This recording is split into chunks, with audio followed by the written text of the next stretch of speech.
आज के Rocky episode की शुरुआत में ट्रिपल एच दिखाई दी है। वो कहते हैं मैं आप सभी को थैंक यू बोलने आया हूँ। आपने हाल ही में काफ़ी सारी चीज़ों को खास बनाया है। मैं सही मायने में कह सकता हूँ कि हिस्ट्री का सबसे बड़ा रेसलमेनिया इवेंट रहा। मैं सिर्फ यहाँ आकर आपको थैंक्स कहना चाहता था। मुझे रेसलमेनिया की नाइट 1 में आकर आपको वेलकम करने का मौका मिला था। अब मुझे रॉकी ओपनिंग करने का मौका मिल रहा है। मैंने उस टाइम बोला था कि हम नए एरा की शुरुआत कर रहे हैं और आज भी मैं यही कहने वाला हूँ। मैं उस इंसान को बुलाना चाहूँगा जो नए एरा में हमको लीड करने वाला है। आइए नए undisputed WWE universal champion Cardi roads का वेलकम करिए।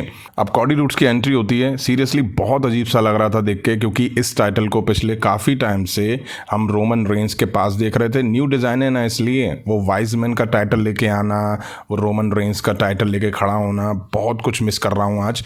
खैर, ट्रिपल एच कहते हैं कि मैं यहाँ से जाने से पहले मुबारक कहना चाहता हूँ। जिस तरह से सब ने कहा कि तुम हकदार हो इस टाइटल के, तुम वाकई हो। तुमने एंड करा है इस शानदार टाइटल रन को, तुमने हेडलाइन करा है इतिहास के फर्स्ट रेसलमेनिया को। तुम्हारी ये पहली शाम है, चैंपियन के नाम पे एक रिकॉर्ड बनाया है। यहाँ पे 20,000 से ज़्यादा फैंस यहाँ हैं। जाने से पहले मुझे एक कॉल आया रेसलमेनिया के 2 घंटे बाद। कुछ ऐसे लोग जिन्हें तुम भी जानते हो, उन्होंने कहा कि तुम्हारे लिए कुछ है।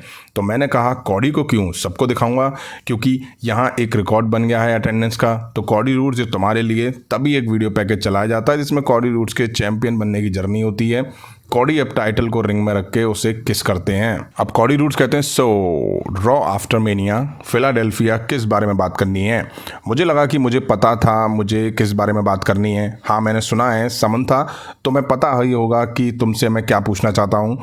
प्लीज़ एक बार और कहो। समंथा अपने अंदाज में कॉडी रूड्स को न्यू अनडिस्प्यूटेड यूनिवर्सल चैंपियन के तौर पे अनाउंस करती हैं। अब वो कहते हैं 2 साल पहले रॉ आफ्टर मेनिया में यहाँ आया, मैंने बताया मुझे क्या चाहिए, मेरा टारगेट क्या था। रेसलमेनिया 40 में वो सपना सच हो गया है। मुझे कहा गया है कि जो ऊंचाई है 29 फीट की, यहाँ की हवा थोड़ी पतली है, गलत मत समझना। मैं आ गया हूँ अभी उस पावरफुल माउंटेन पे खड़ा हुआ हूँ और चैंपियन जो पिछला चैंपियन था वो भी उस पर खड़ा है, ट्राइबल चीफ। वो था head of the table Roman Reigns. Crowd Roman Reigns का नाम सुन के बू भी करता है और थैंक यू रोमन भी चैंट्स करता है। शर्म आनी चाहिए इन बू करने वालों को। खैर, 1316 दिनों से वो चैंपियन था। पसंद ना करूं या ना करूं, मैं रोमन रेंस को एक्नॉलेज करता हूं कि उसने क्या क्या किया।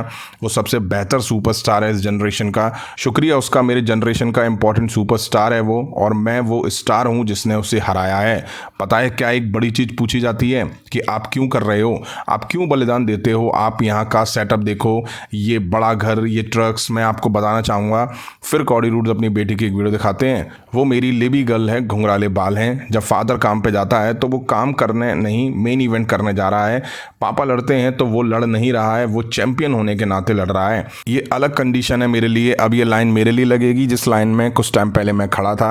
Ladies and gentleman, Cardi roads, मैं अनडिजायरेबल हूँ और मैं हूँ अनडिस्प्यूटेड यूनिवर्सल चैंपियन। तभी द रॉक की एंट्री होती है। रॉक सोच रहे होंगे भाड़ में जाओ बे, होंगे तुम पर तुम्हारे टाइटल, अपन पे तो अपना पीपल चैंपियनशिप है। खैर, क्राउड अंडरटेकर के चैंट्स लगाना शुरू कर देता है। रॉकी सक्स के चैंट्स लगने शुरू होते हैं। बू। रॉक ने 3 बार माइक उठाया बोलने को, लेकिन क्राउड जबरदस्त बू उनको कर रहा था। जैसे तैसे रॉक बोल पाते हैं कि रॉक कह रहा है, रॉक के पास बहुत कुछ है कहना है, पर तुम मुझे ये नहीं कह सकते हो। अबे बोलने तो दो यार रॉक को। अब हम शुरू करने से पहले द रॉक यहाँ पे आया है, शुरुआत करने से पहले रॉक यहाँ आया है तुम्हें फूल देना है। तो कॉडी रूड्स और ये भी कहना है फिलाडेल्फिया एक और रिकॉर्ड तोड़ दिया है यहाँ के घटिया लोगों के लिए। अब करो मेरी बेइज्जती। अब द रॉक यहाँ पे आया है, कोई पायरो नहीं, कोई खून खराबा नहीं। कॉडी रूड्स तुमने कर दिखाया, उन्हें जो कहना है वो कह सकते हैं। तुमने कर दिखाया, तुमने अपनी कहानी पूरी कर दी है। तुमने रोमन रेंस को हराया रिंग के बीचों बीच 1 2 3। पर तुम्हें ऐसा लगता है कि जो कुछ तुम्हें सामना करना पड़ा था, तुम्हारे ऊपर जो खून रॉक ने तुम्हें बुरी तरह पीटा था, फिर मेन इवेंट करा, मैंने तुम्हें कुत्ते की तरह पीटा, उस बेल्ट पे मामा रोड्स भी लिखा था। वो कितना खुश थी, उससे प्राउड है, उसके चेहरे पे एक स्माइल थी। पता है एक और इंसान के चेहरे पे एक स्माइल है, वो है तुम्हारे पापा। जैसा कि तुम जानते हो कि तुम्हारे परिवार जानता है कि अमेरिकन डस्टी रोड्स मेरे भी हीरो थे। शायद तुम लोग जानते होगे कि हम दोनों के फादर दोस्त थे। मैं नहीं जानता कि मेरे पिता मुझ पर प्राउड करते होंगे या नहीं, फिर मैंने सोचा मुझे इससे कोई फ़र्क नहीं पड़ता। एक बात कहूँगा, तुमने कर दिखाया, तुमने कहानी पूरी कर दी। हाँ देखो उसे, काफ़ी खूबसूरत है, ये नई नेम प्लेट है। मैं जानता हूँ तुम कहोगे कि रॉक का बेल्ट फेक है। नहीं, ये मोहम्मद अली की वाइफ ने मुझे दिया था, अली ने मुझे ये नाम दिया था। ये बेल्ट मेरे लिए काफ़ी मायने रखता है। क्या कोई तरीका है कि वो टाइटल रॉक पकड़ पाए? रॉक अनडिस्प्यूटेड टाइटल के बारे में बात करते हैं, फिर वो कहते हैं नहीं पायरो हैं, नहीं कुछ गलत नहीं करूँगा, मैं यहाँ बड़ा हुआ हूँ तुम्हारी तरह, मैं प्यार करता हूँ टाइटल्स और मैंने ये टाइटल्स कभी भी नहीं जीता है। कॉडी रूड्स कहते हैं देखो तुम्हें ये टाइटल अपने हाथ में लेना है। रॉक कहते हैं हाँ बिल्कुल। कॉडी कहते हैं तुम ये वाला थोड़ी देर के लिए दे सकता हूँ, जब तक मैं तुम्हारा वो टाइटल हाथ में ले लूँ। रॉक कहते हैं हाँ बिल्कुल, प्राउड हूँगा मैं जब तुम ये पकड़ोगे। दोनों अपने टाइटल एक्सचेंज करते हैं। थोड़ी देर के लिए रॉक अपने शोल्डर पे WWE अनडिस्प्यूटेड यूनिवर्सल चैंपियनशिप रखते हैं। कहना पड़ेगा कि इसकी फीलिंग एकदम सही है। थैंक यू कॉडी, और वापस दे देते हैं थैंक यू उसके लिए। तो कॉडी रूड्स, जैसा तुम जानते हो, यूनिवर्स जानता है, रॉक को जाना पड़ेगा थोड़ी देर के लिए। हाँ मैं जानता हूँ, विश्वास करो मुझे भी नहीं जाना है, मैं इससे प्यार करता हूँ, तुम सब ने इसे कूल बनाया है। क्राउड गुड बाय के चैंट्स लाना शुरू कर देता है। पर याद रखना द रॉक जाने वाला है, जब रॉक वापस आएगा तो तुम चैंपियन रहो या ना रहो, रॉक आएगा तुम्हारे लिए। कॉडी रूड्स कहते हैं मैं इंतजार करूंगा, द रॉक भी इंतजार करेगा, पूरी दुनिया करेगी। कल सबसे बड़ा रेसलमेनिया और तुमने रोमन रेंस को हराया रिंग के बीचों बीच 1 2 3, पर उससे 24 घंटे पहले रॉक ने तुम्हें हराया रिंग के बीचों बीच 1 2 3। तो कॉडी रूड्स, तुम्हारी कहानी रोमन रेंस के साथ एंड हो चुकी है, तुमने कर दिखाया, पर हमारी कहानी तो बस शुरू हुई है। कॉडी रूड्स कहते हैं मैं यकीन करता हूं उस बात पे, तुम फाइनल बॉस हो, तुम TKO के बोर्ड ऑफ डायरेक्टर में हिस्सेदार हो, तुम मेरे भी बॉस हुए। देखो इस बात में कोई विवाद नहीं है, और इस बात में भी नहीं है कि मैं चैंपियन हूँ, मैं इनका चैंपियन हूँ, और बॉस उसका मतलब ये हुआ कि मैं तुम्हारा भी चैंपियन हूँ।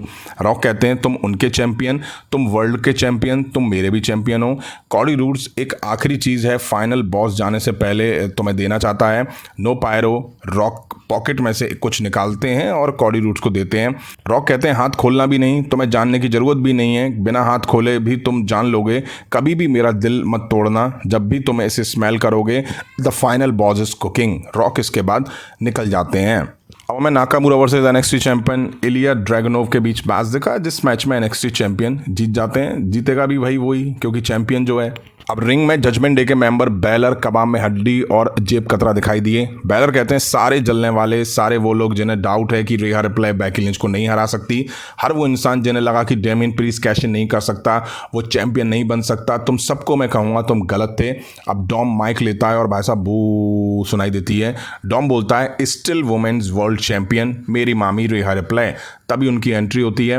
रेहा आगे कहती हैं कि रेसलमेनिया एकदम परफेक्ट था, कुछ प्रॉब्लम्स हो गई थी, 2 चीज़ें निकली, उसके बाद मामी ऑलवेज ऑन टॉप, और दूसरी चीज़ ये कि एक नया एरा होगा जजमेंट डे के लिए। बैलर कहते हैं टाइम खराब नहीं करूंगा, स्वागत करिए अपने new world heavyweight champion Damien priest का। उनकी एंट्री होती है। वो कहते हैं बिल्कुल सही कह रहे हो, हम सब आपके सामने खड़े हैं वर्ल्ड चैंपियन के तौर पे, जैसे लेवल बढ़ता है हमारा लेवल भी बढ़ता है, अब आप खड़े हो जाइए हमारे रेस्पेक्ट में। तभी पीछे से ट्रुथ आ जाते हैं। डेमियन प्रीस्ट कहते हैं तू कहाँ से आया भाई, निकल यहाँ से। ट्रुथ कहते हैं मैं भी यहाँ जश्न मनाने आया हूँ, इसे मैं जजमेंट डे में वापस लाया हूँ। अभी द मिज की एंट्री होती है। मिज पे यार सारे टाइटल सूट करते हैं, चाहे कोई भी वो पकड़ के आए। खैर मिज कहते हैं ट्रुथ मुझे नहीं जाना जजमेंट डे में, मैं जानता हूँ तुम्हें भी नहीं जाना। डेमियन प्रीस्ट कहते हैं वो है भी नहीं जजमेंट डे में। ट्रुथ कहते हैं मैं हूँ। मिज कहते हैं अब तुम नए चैंपियन को इंट्रोड्यूस कर रहे हो तो मैं भी करवा दूँ, हम हैं new raw tag team champions. Awesome truth.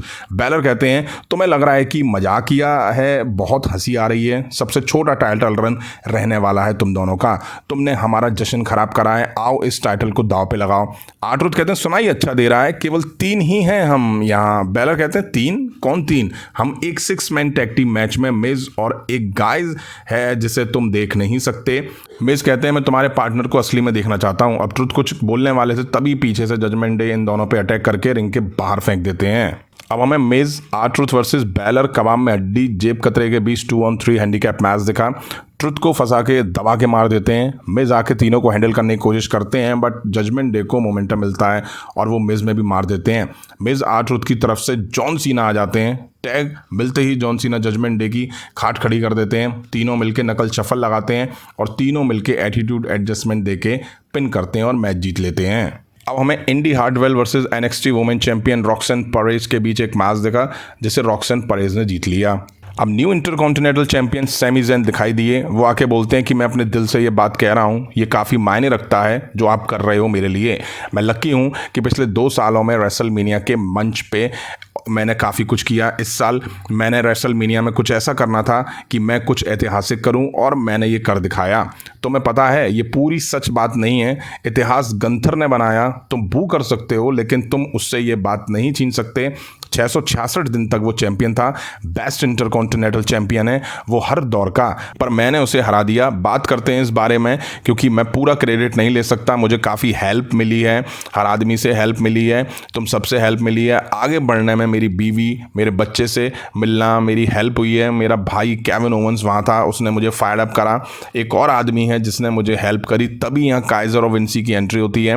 वो आके बोलते हैं 2 सालों से रिंग जनरल उसने अपना सारा जान जिगर लगा दिया, उसने सारी मेहनत करी, इस लेवल का सबसे ऐतिहासिक इंटरकॉन्टिनेंटल चैंपियन रहा है WWE हिस्ट्री का। ये याद दिला दूं, मेरा दिल टूटता है ये देख के, जैसा तू है और तेरे हाथ में जो चैंपियनशिप है तू उसको गिरा रहा है। जैसा ये गरीब दिख रहे हैं ना वैसा ही तू दिख रहा है। बधाई हो, तुम्हारा इंटरकॉन्टिनेंटल टाइटल एकदम बेवकूफ़ लग रहा है। चिंता ना करो, रिंग जनरल की तरफ से हम यहाँ आ चुके हैं ये बात सही करने।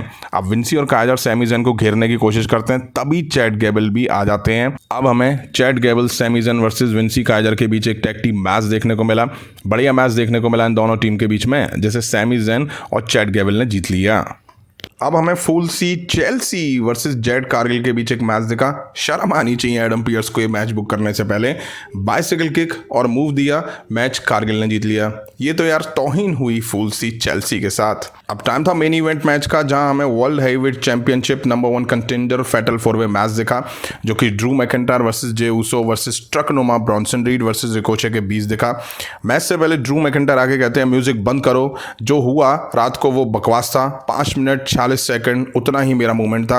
आपको हंसी आ रही है, यहाँ मेरा दिमाग खिसकने वाला है। और उट पटांग वर्ड्स कहूँ, मैं इज्जत करता हूँ तुम्हारी, केवल फाइटर को पता है जो तुमने किया, पर वो अंडरटेकर खुद को टेकर समझने वाला डेमियन प्रीस्ट, उसने सब खराब कर दिया। मनी इन द बैंक एक मजाक है, एक घटिया मजाक है, उसकी वजह से 2 बार मेरा वर्ल्ड टाइटल जा चुका है।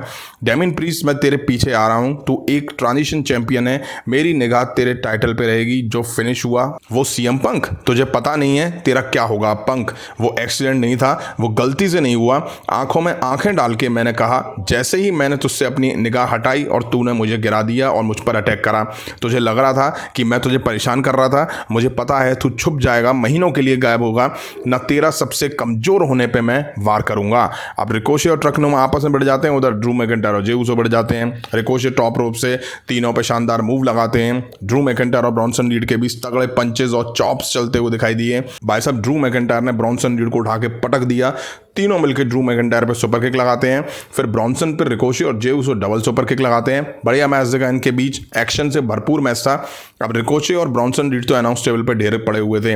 रिंग में जे ऊसो और ड्रू मैकिंटायर बढ़ते दिखाई दिए। ड्रू मैकिंटायर क्लेमोर के लिए तैयार थे, तभी सीएम पंक ने आकर ड्रू मैकिंटायर का पैर पकड़ लिया और जे ऊसो ने यहाँ फायदा लेके मैच जीता और बन गए नंबर 1 कंटेंडर। यहीं आज रॉक का एपिसोड एंड हुआ।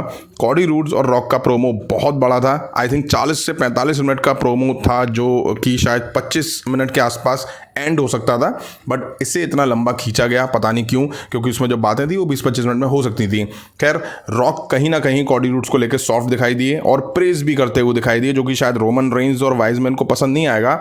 आज के शो में प्रोमोज बहुत बड़े थे, इसलिए वीडियो काफ़ी बड़ी बन गई है। अब अगर आपने वीडियो यहाँ तक देखी है और लाइक नहीं करा तो लाइक करें, चैनल बने हो तो चैनल को सब्सक्राइब करें। मिलता हूँ जल्दी नेक्स्ट वीडियो में। Thank you.